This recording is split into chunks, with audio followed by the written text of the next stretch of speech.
सभी सम्मानित महानुभाव, मुझे बहुत अच्छा लगा है। दोनों जो हमारे बड़ी गहरी समझ भी है और विभिन्न तरह तरह के कविताओं के बारे में, विशेष रूप से आज़ादी आंदोलन से जुड़े हुए अलग अलग क्षेत्र के अलग अलग विधाओं के जो कवियों की रचनाओं के बारे में मैडम करुणा पांडे जी भी और महेश पांडे जी ने भी बहुत सारी बातें आप लोगों को शेयर किया। मुझे लग रहा है कि आप सब लोग भी बहुत सारी इस कविता के क्षेत्र में काफ़ी रुचि भी है और कुछ लोग सृजनात्मक कार्य भी इसमें कर रहे हैं। आप लोगों के भावों से हमें परिलक्षित होता है। और जब मैं जवाहर में था तब ये बहुत छोटे थे, नेहरू युवा केंद्र में काम करते थे। जो है काफ़ी इस समय राजनीतिक क्षेत्र में, सामाजिक क्षेत्र में काफ़ी आगे बढ़ रहे हैं, काफ़ी अच्छा काम कर रहे हैं। मैंने बोला कि भाई आप इस तरह के कार्यक्रम यदि हर जिलों में नहीं कर सकते हो तो कम से कम मंडल मुख्यालय में कर रहे, इस तरह 18 जगह पर करके इसको थोड़ा और उसको बढ़ा दे। आज़ादी आंदोलन में आप लोग अभी अमृत महोत्सव मना रहे हैं। हमारे कवियों के योगदान के बारे में और वर्तमान कवियों को भी प्रोत्साहित करना। देखिए कि यदि हम लोग केवल उस समय आज़ादी आंदोलन में प्रमुख भूमिका निभाने वाले, प्रेरणा देने वाले कवि लोगों ने क्या किया है, ये भी समझना ऐतिहासिक रूप से इम्पोर्टेंट हो सकता है।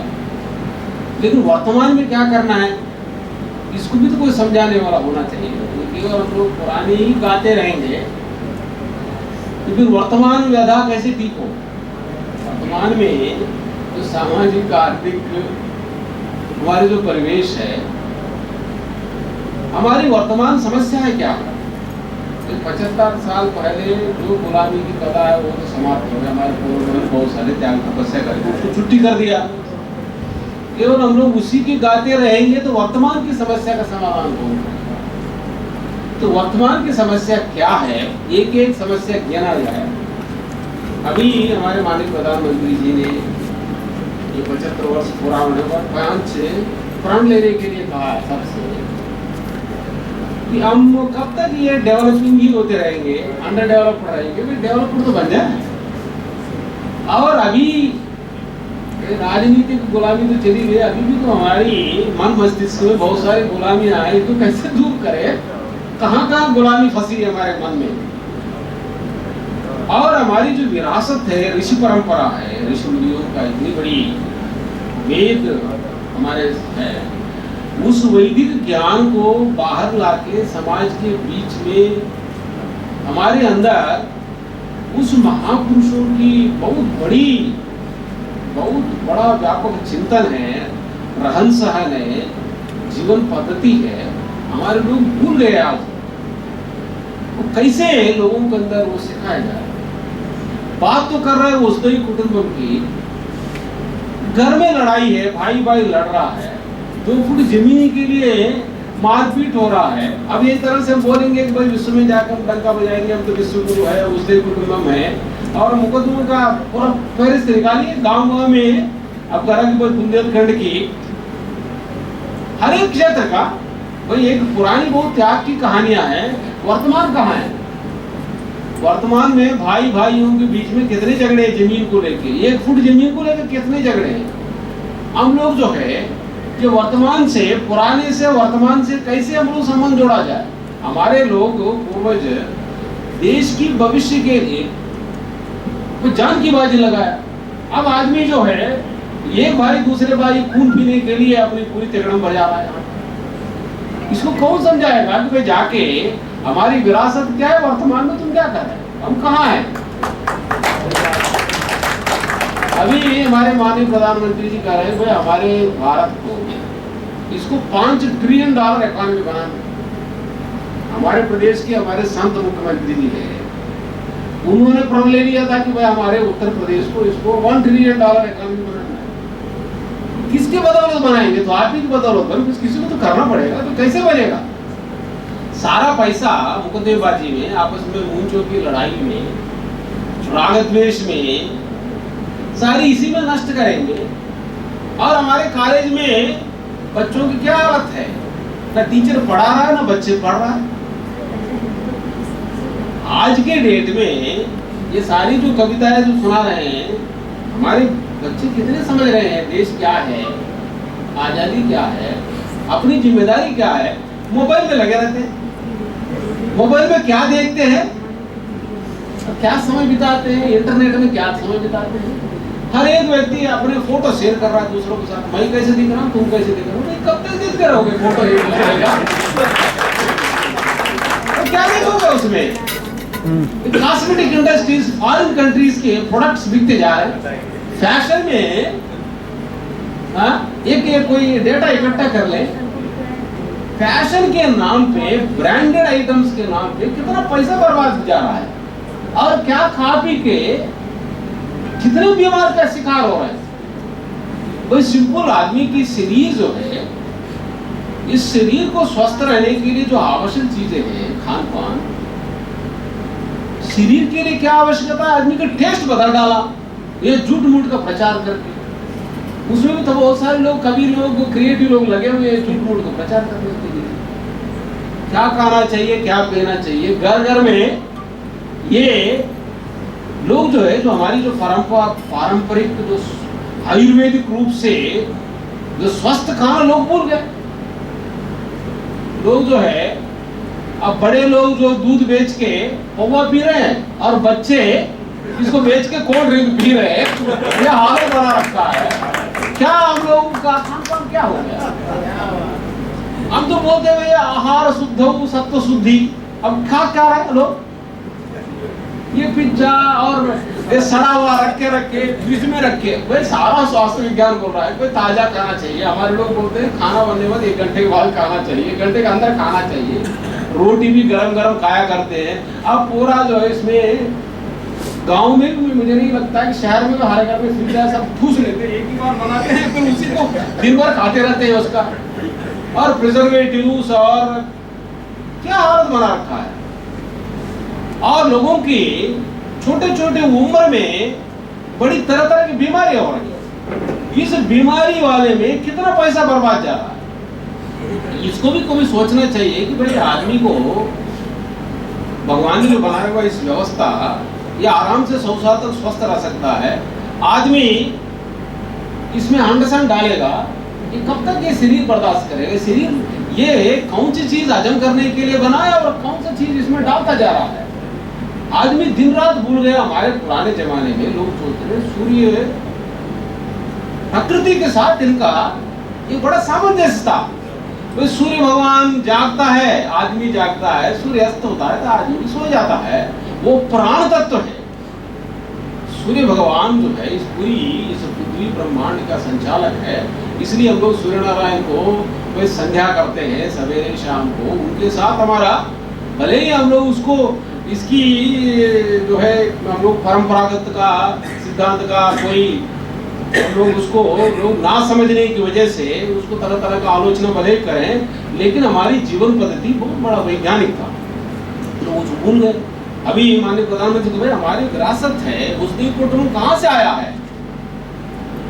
पूरी प्राण तत्व को एक करके देखा हमारे ऋषि मुनि लोगों ने, और ये भी देखा इस सारे ब्रह्मांड में ऐसा कोई तत्व है जो सबको नियंत्रित कर रहा है। ऐसा कोई तत्व है हर एक व्यक्ति को कर्म फल देता, जो जैसे कर्म करे उसको 10 फल चाहकर जो बोला है। हर एक व्यक्ति यहाँ पर अच्छा कर्म करने वालों को अच्छा फल मिलता है, बुरे कर्म करने वालों को बुरे फल मिलता है। इसलिए कर्म प्रधान विश्व रचना का, सारे विश्व की रचना कर्म पे है। यहाँ पर कर्म सिद्धांत है, भाग्यवादी नहीं है। भाग्य भी कर्म से निर्मित होता है। कर्म मुख्य है इसको, और कर्म भी ईश्वर को समर्पित करते हुए कर्म करने के लिए कर्म योग की बातें कही गई है। जो कर्म योगी होता है हर परिस्थिति में संघर्ष करता रहता है, ईश्वर को साक्षी मानकर। हमारे माननीय प्रधानमंत्री जी ने कर्मयोग एक मिशन भी नाम डाला है। हालांकि बहुत सारे लोग वो मिशन में रहने वालों को तो नहीं पता है ये करने का क्या है। अब ये सारा मैनेजमेंट फिलॉसफी पढ़ा है, इसको भी कोई आप लोग कवि लोग हैं, इसको भी कोई दिमाग लगाइए, लिखा जाए इस पे। नाम तो माननीय प्रधानमंत्री जी ने कहा है कर्मयोगी मिशन चलाना, मिशन कर्मयोग। तो कर्मयोग के बारे में हमारे शास्त्रों में बड़ा स्पष्ट रूप से लिखा हुआ है। कर्म का क्या, कर्म क्या है, अकर्म क्या है, विकर्म क्या है, निषिद्ध कर्म क्या है, क्या कर्म के बारे में बहुत सारी बातें बड़ी गहराई से इसका वर्णन किया। कर्म की बड़ी गहराई है। किम कर्मा किम अकर्म कवयोर्यत्र मोहिताः भक्ते कर्म प्रवक्ष्यामि यद्ध्यात्वा मोक्षसे अशुभात्। भगवान जो है इस कर्म की परिभाषा वो देते हैं, किम कर्मा किम अकर्म इति कवयोर्यत्र मोहिताः। कवि लोग भी इसमें क्या कर्म है क्या अकर्म है बहुत बार ये भी मोहित हो जाते हैं। मैं ऐसा कर्म बताता हूँ जो आदमी को अशुभ से मुक्त का, व्यक्ति समाज संस्था व्यवस्था को अशुभ से मुक्ति दिला दे, ऐसा कर्म है।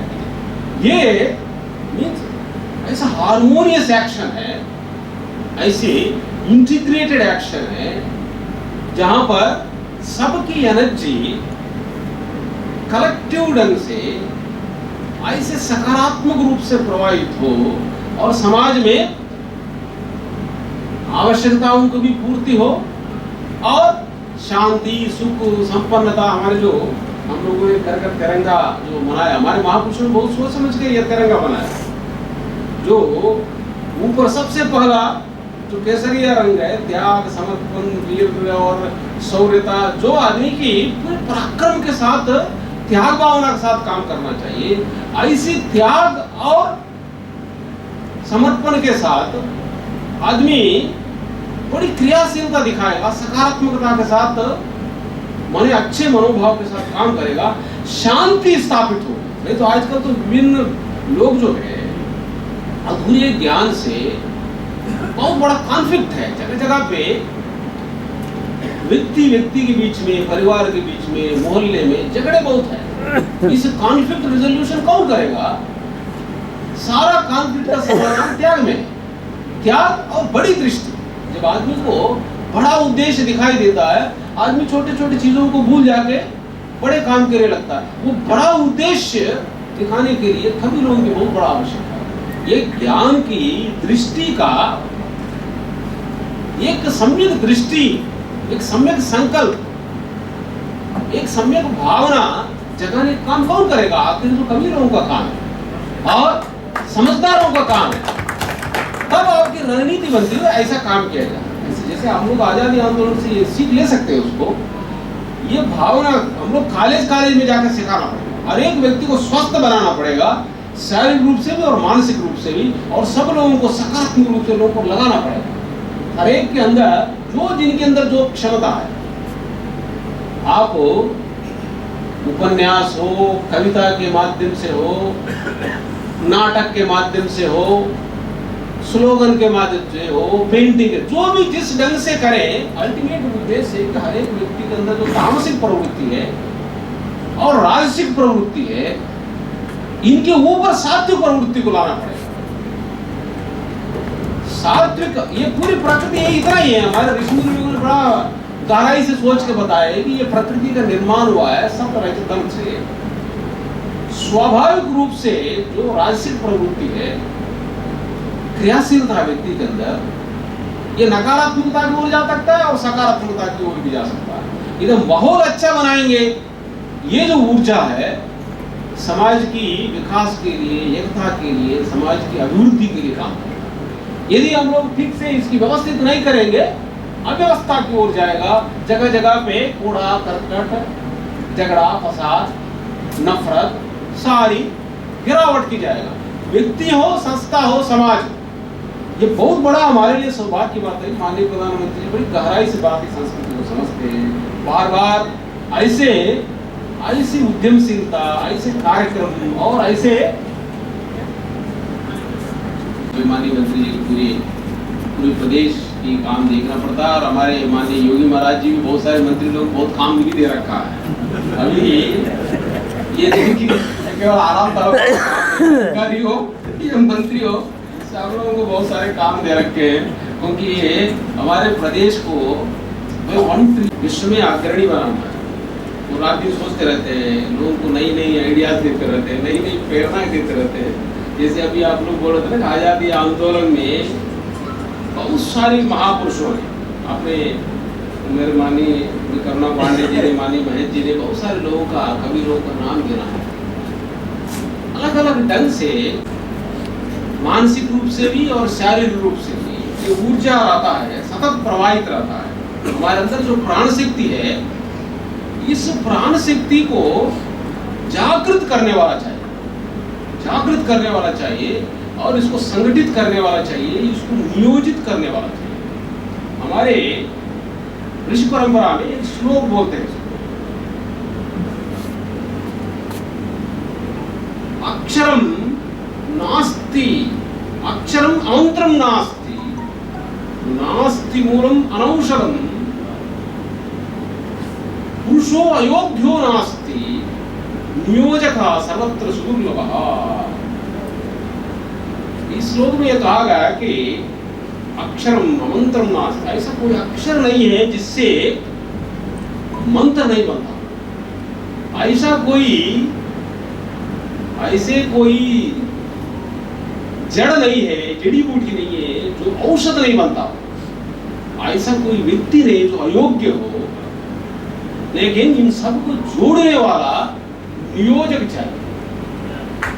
ऐसे जोड़ने वाला नियोजक चाहिए, इसी को मैनेजमेंट फिलॉसफी बोलते हैं।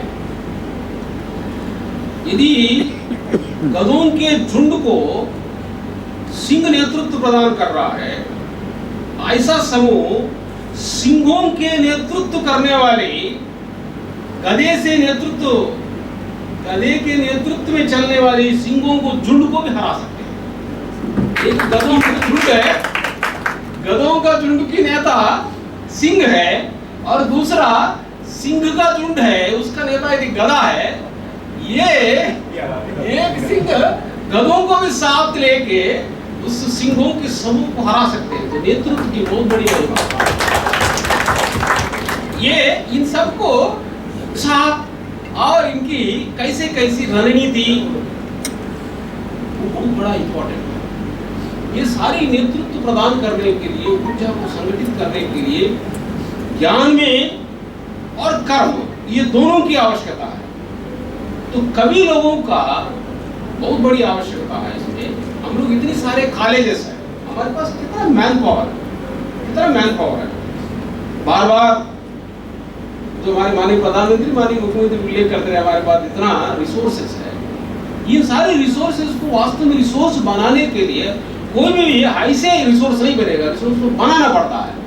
बनाने के लिए तराशना पड़ता है, उसकी उस लायक बनाना पड़ता है। जो स्किल मिशन है, स्किल डेवलपमेंट मिशन की बात करते हैं, हर एक व्यक्ति की, हर एक अपनी योग्यता के अनुसार इसमें समाज में भूमिका निभाने के लिए उसकी पूरी उस तरह की रचना बनानी पड़ती है, उस तरह का व्यवस्था बनानी पड़ती है। उसमें आप सब लोगों को बहुत बड़ी भूमिका है। तो बातें बहुत है, माननीय मंत्री जी की बातें सुना जाए। हमारे संस्कृति और पर्यटन, एक मंत्री से मैं अनुरोध करता हूँ, कोई जादव जी भी और भी आप लोग भी तैयार हो। कॉलेज में ये जो $5 ट्रिलियन का कहानी बनाना हो, हमारा $1 ट्रिलियन का कहानी बनाना हो, कॉलेज में इसको चर्चा कराया जाए कि हर एक युवक और युवती, इनको कैसे सबसे योग्य बनाए, और इसको इतनी सशक्त, माननीय प्रधानमंत्री जी ने कहा था, कहते परसों कल, ये हम लोगों को, भारत को भाई सबसे विकसित देशों में ले जाना। हमारी इतनी बड़ी संस्कृति है, इतना बड़ी विरासत है, इतनी ऋषि मुनियों का विज्ञान है, इन सबको हम लोग रखते हुए कैसे इन सबको तराशते हुए हमारी सारी ऊर्जा को ऐसे बिना जाया करते हुए इन सबको कैसे हम लोग सदुपयोग किया जाए, कैसे सुव्यवस्थित किया जाए, ताकि हम लोग कब तक उसको गुलामी की ही बातें गाते रहेंगे। हमारी वर्तमान जो मानसिक गुलामी है, हमारी अंदर की वर्तमान की हमारी कमजोरियां है, उसको पहचाने, उसको दूर करें। अलग अलग स्तर पे, अलग अलग स्तर पे, भौतिक स्तर पे भी, मानसिक स्तर पे भी, आध्यात्मिक स्तर पे भी, शिक्षा के स्तर पे भी, स्वास्थ्य के स्तर पे भी, हर एक का कैसे ये झगड़ा, फसाद, नफरत, ये जो परिवारवाद, भ्रष्टाचार, जितनी जो बातें माननीय प्रधानमंत्री जी ने गिनाए हैं और माननीय मुख्यमंत्री जी बार बार इसको जो है जोर देते रहते हैं कि कैसे हम लोग एक स्वस्थ समाज, एक स्वस्थ कार्य प्रणाली को कैसे हम लोग विकसित कराएं। हर एक व्यक्ति को देखिए अपना देश है, ये सौभाग्य है, हर परिस्थिति में हम लोगों को संघर्ष करना चाहिए। हमारे पूर्वजों से ये प्रेरणा जरूर लेना चाहिए। आजादी के आंदोलन में विपरीत परिस्थितियों में आदमी अपनी जान की बाजी लगाने के लिए तैयार है, अपनी जान की बाजी लगाया है इस स्वतंत्र विचारों को व्यक्त करने के लिए और लोगों को सकारात्मक प्रेरणा प्रदान करने के लिए। जेल गए हैं, पीटे हैं, अपमानित हुए हैं, बहुत कष्ट से। वर्तमान में हमें सारा फ्रीडम दे रखा है कि तुम अच्छी बातें करो, अच्छी भावना जगाओ, अच्छाई के साथ लोगों को जोड़ो। अब इतनी पॉजिटिव माहौल में हम लोग काम नहीं करें तो फिर हम लोग का कि हम लोग कहाँ हैं? हमारी महापुरुषों की बातें हम लोग करने लायक है या नहीं है? ये केवल बातों के लिए भी कर रहे हैं या कुछ करने के लिए भी कर रहे हैं? बातें केवल बातों के लिए नहीं कर रहा तो केवल वो जाया करना है। बातें भी कुछ काम करने के लिए करेंगे तो फिर बातें सार्थक होंगी। इन बातों से हमारे अंदर एक प्रण निकलना चाहिए, एक सार्थक संकल्प निकलना चाहिए कि हम लोग ऐसा करना चाहते हैं। कैसे करें? हमारे पास कितनी कॉलेजेस है, कितनी डिग्री कॉलेजेस है, कितने डिग्री के स्टूडेंट्स हैं। गांव-गांव में हम लोग पूरा आंदोलन खड़ा कर सकते हैं। जितनी झगड़े गांव में चुटकी से भाई दोनों को बिठाइए, समझाइए कि क्यों झगड़ा कर रहे हैं। कितनी तो नकारात्मकता, कोई नापदान का पानी को लेके झगड़ा है, क्या क्या इसमें लोग झगड़ा कर रहे हैं और कितना गंदगी मचा रखा है। इतनी पैसा जाने के बाद गांव में छोटी सी जो गांव में जो नापदान का पानी का ढंग से निस्तारण नहीं हो रहा। आप जाके देखिए कितने गांव में बरसात का पानी छोड़िए, जो रोजमर्रा जो नहाने धोने का, कपड़े धोने का जो पानी निकालने की व्यवस्था है हमने कितना कर रखा है। क्या टेक्नोलॉजी है हम लोगों ने गांव में ये क्या कर रखा है। ये बात कोई जाके इतना बड़ी कितने कॉलेजेस हमारे पास, कितने पॉलिटेक्निक कॉलेजेस है, कितने इंजीनियरिंग कॉलेजेस है, कितने मैनेजमेंट कॉलेजेस है।